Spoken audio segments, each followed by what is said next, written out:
Hello, guys.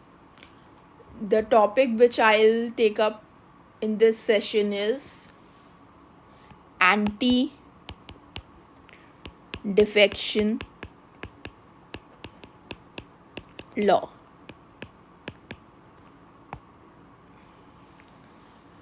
There is also an article in today's Indian Express newspaper that by Pallav Shishodia ji. The writer is a senior advocate. So first I'll let you know what is anti-defection law. It is like switching over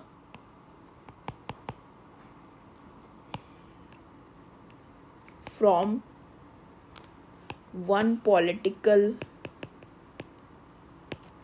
party to another.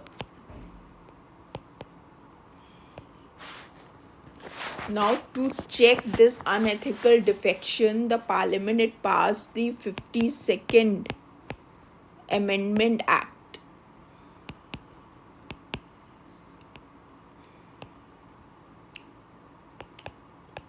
(1985).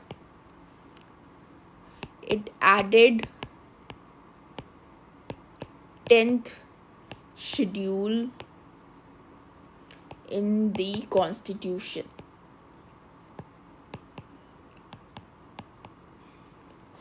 The law is valid for members of the Parliament as well as of the state legislature. Parliament as well as state legislature.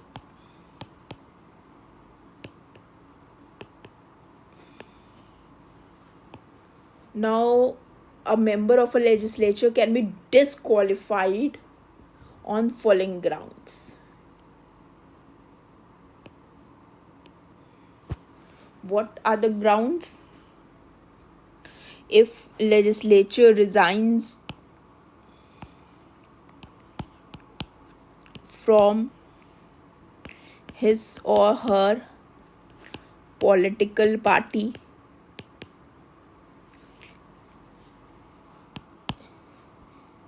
if an independent member joins the political party, if nominated member joins any political party after 6 months of nomination.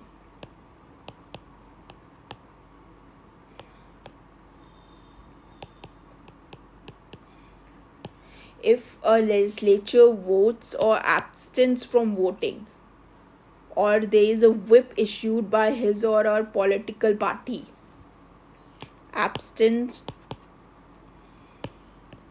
from voting, or a whip issued by his or her political party, and such voting or abstention has not been condemned by his or her political party within 15 days. Within 15 days from date of such voting or abstention. Point to be noted is that the Supreme Court has held that disqualification on ground of non-compliance of the whip can only be in the case of confidence motion. No confidence motion, censure motion, cut motion, and motion on vote of thanks to President's address.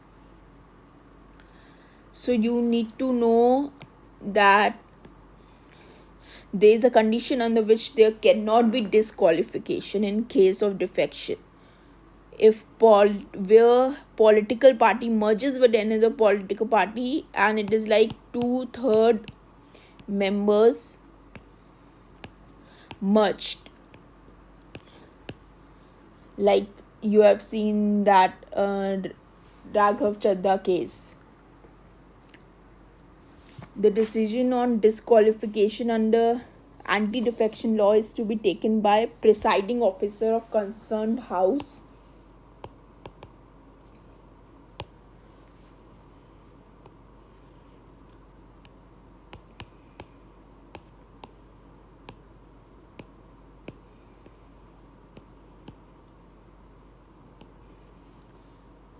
And decision shall be final. And if a person who has been elected as the presiding officer of a legislature resigns from his political party, he is not to be disqualified under the tension.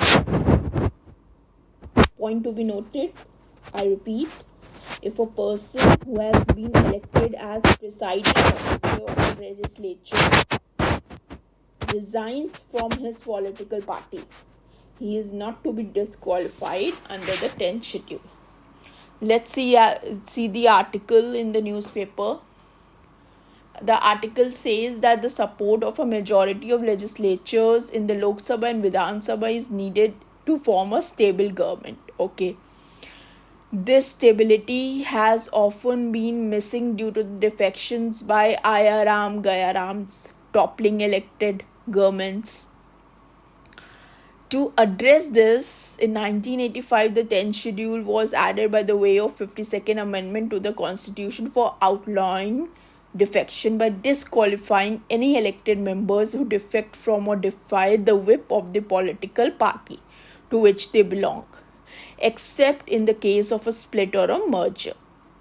Now, this underlying premise of the schedule is that the elected representatives cannot be trusted with political morality, loyalty to their own party, and independent judgment beyond party lines.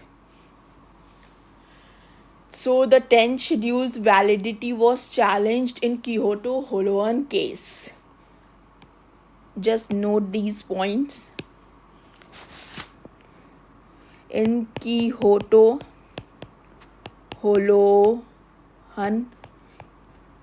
case,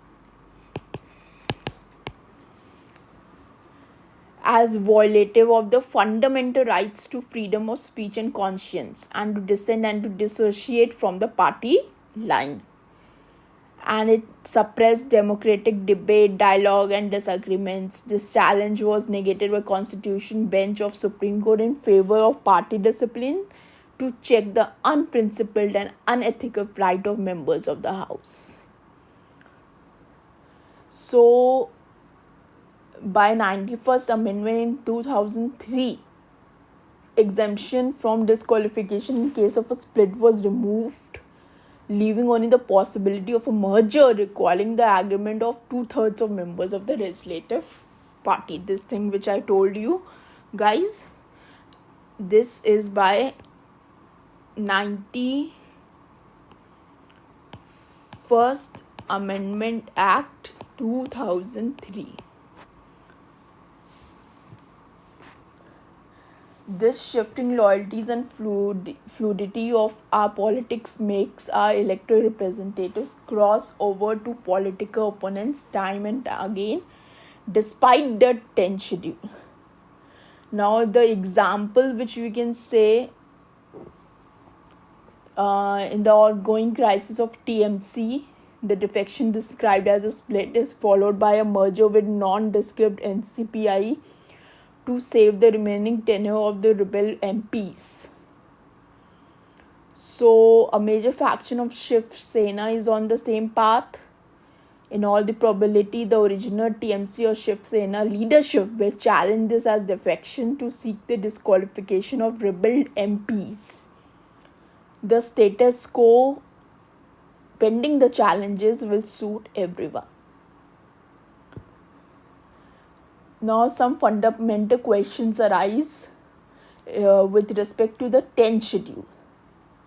Like, is there a stifling of intra-party democracy in all political parties because of structure it created?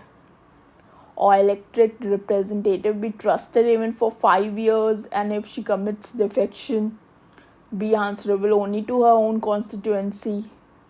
So it will be facile to say that 10th schedule has made defection, toppling of elected governments and horse trading much more difficult, expensive, or infrequent. We can't say that. The ruling parties at whatever level rule with the iron fist of a whip on their members, and opposition parties remain vulnerable to poaching despite the seemingly high threshold for split and merger. So the high command culture with the virtual disappearance of inner party democracy is among the worst. So the consequences of 10th schedule, this is what it is.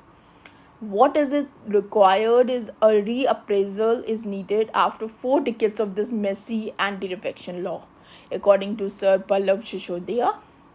It is a time to think of its complete abolition and reimagine our party politics on a more mature platform of political accountability.